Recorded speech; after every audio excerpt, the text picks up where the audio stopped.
Hi everyone and welcome to our spring date vlog. First, we decided to go to Taiwan. Because it's the cherry blossom season. It's just flower season in general. There's so many flowers in Zhejiang. I was having so much fun looking at them. There's definitely not this many flowers in Denmark during this season at all. People have so much fun looking at you. That's true. Yeah, there was a lot of people.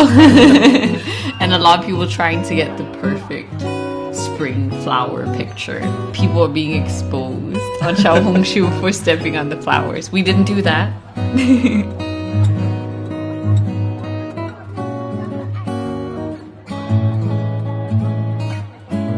You can see there's a lot of cherry blossoms. Yeah, so beautiful. Yeah, and Jia was taking pictures of me. And there was a windmill, just like the old school European ones. It's been a while since I've seen one of those. Yeah, it's been there for a very long time. It's super cute. And I'm acting crazy in public again. But there was a bunch of students here as well. And you can see all these little booths with a bunch of funny things. This really cracked me up because of people's baby photos. So some of the high school students found me and stood in line to take pictures. They were so cute. Yeah. These guys came all the way from Xinjiang. I was quite surprised because that's the opposite end of the country from us. Yeah.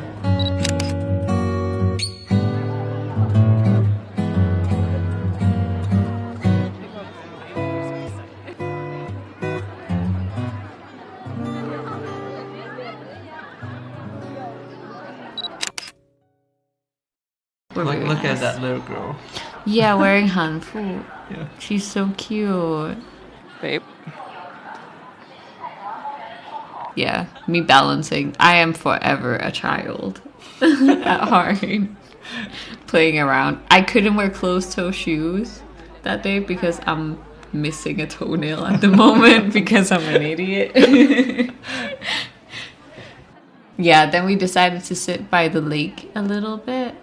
We were looking at a kid that was playing with this bubble pipe.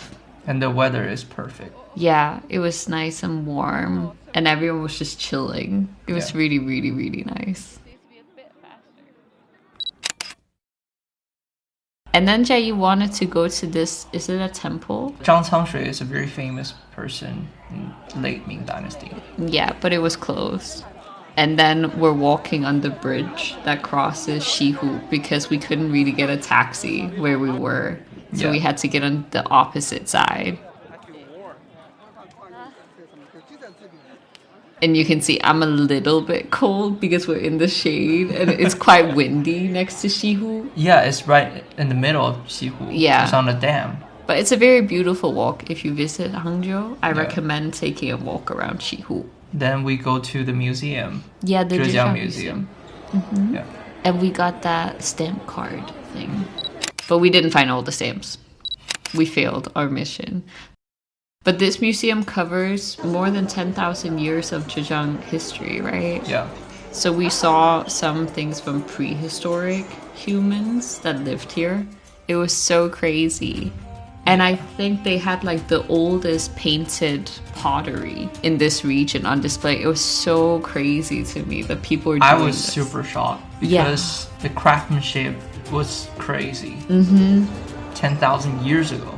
Honestly, I gotta say, some of these things look more intricate than what we make today, even though we have machinery. And you can see we ran into a bunch of school kids with their little yellow hat. It was so cute. And then a bunch of bone tools. In Denmark, our prehistoric people use bone as well. So this was familiar to me. Bone arrow, bone needle. Yeah. You can see buffalo horn. Yeah. I think this might have been turtle shell. Yeah. They had those too. I'm really fascinated by the use of turtle shells in China. But this museum was so good. You can see the kids are super into it. Yeah, some are even making those. Yeah, it was super duper cute. You can see the rock. They honestly blew my mind. You can see this is some jewelry.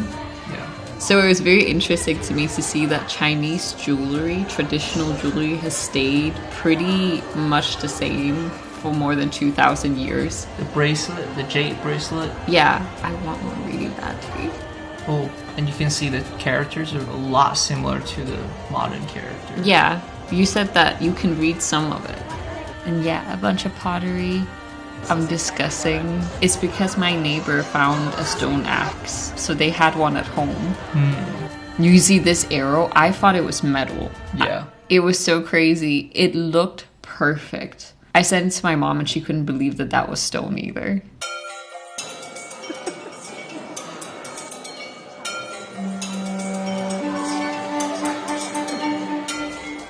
And you see that they recreated a burial. Yeah, a grave. Yeah.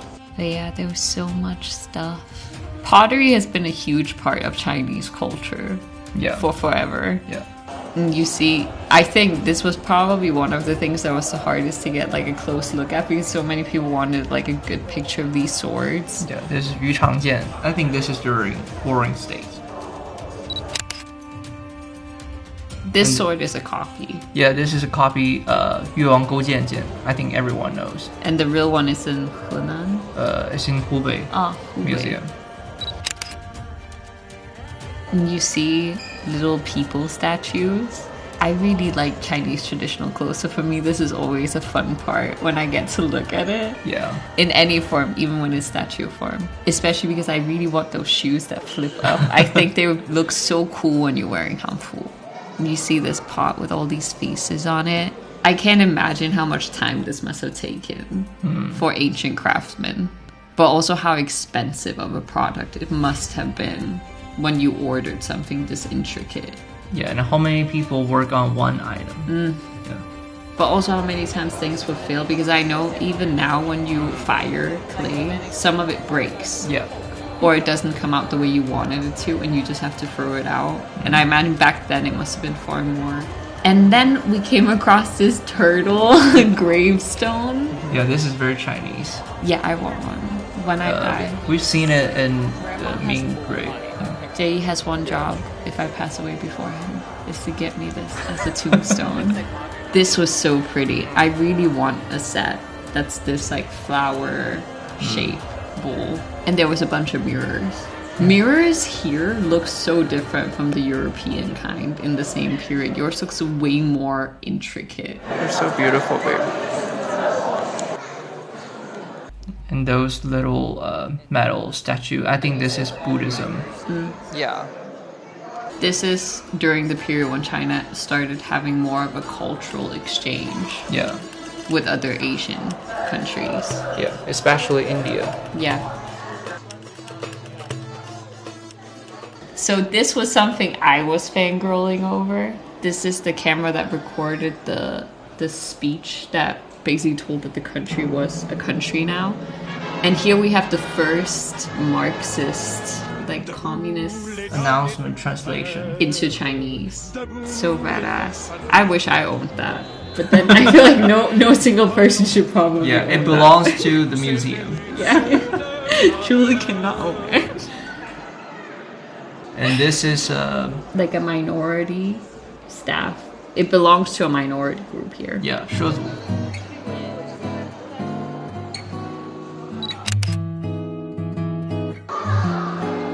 I don't think anyone knows this, but I'm wildly into dinosaurs. I love dinosaurs. In Denmark, we just don't have a lot because we were covered by water. Julie is a dinosaur nerd. I felt like I was 3 years old again in a museum seeing massive dinosaur bones. Then we went to the cafe, and the museum's cafe, I can highly recommend. This is very rare for me to say. Very decent cake. Very good cake. The drink was very good. Yeah. A girl and her mom or sister maybe was sitting there. They started laughing because we kissed each other, and she started giggling. It was so cute. But yeah, the cake was really, really good. It was a chocolate mousse cake. Yeah, it's really good. But yeah, the whole cafe felt very peaceful, and I would say the price was reasonable.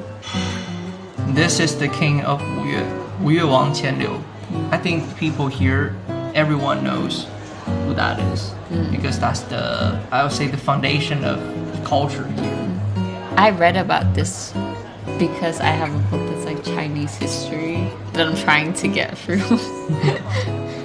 It's very interesting. I find that Wuyue culture is quite interesting to read about, to be honest.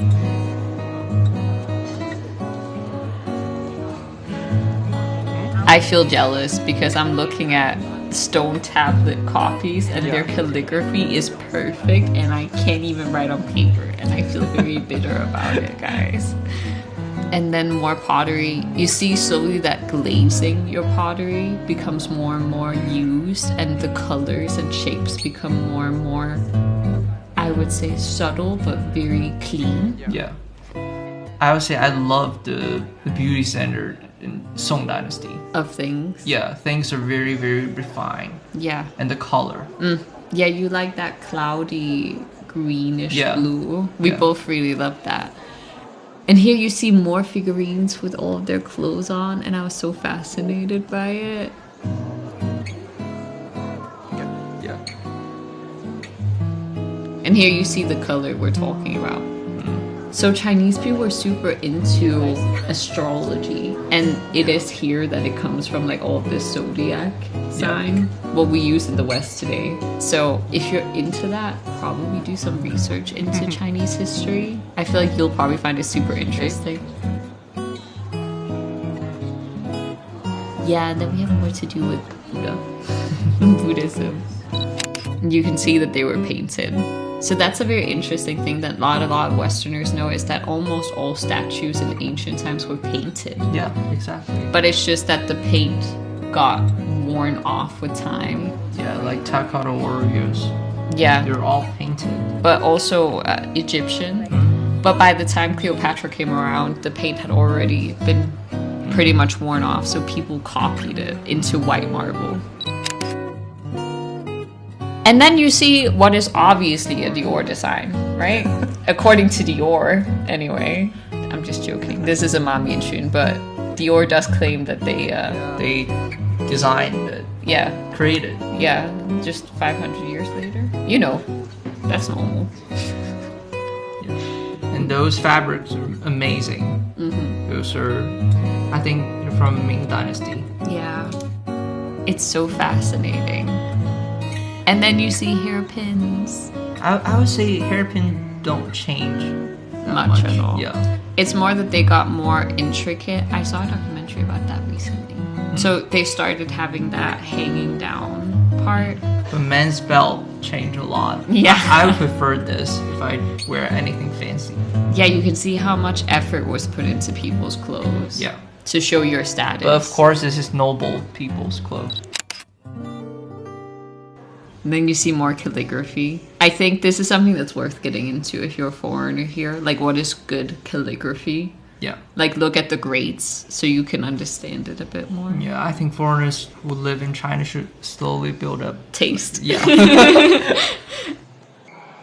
And then we went to the part that has to do with the Opium War. So this is an opium pipe, which felt a bit uncomfortable to see, I'm not gonna lie, with what it brought to China. And you can see Shell, the sign. The company. Yeah, that's in Denmark as well. China was essentially forced to accept colonial companies to come in and start using and selling. And then we were done at the museum. I'm standing outside trying to take picture and video. And then it was the end to our day. We went to get something to eat, and then we went back home. Yeah. So yeah, I hope you enjoyed following along with our date, and then we'll see you guys next time. Bye. Bye.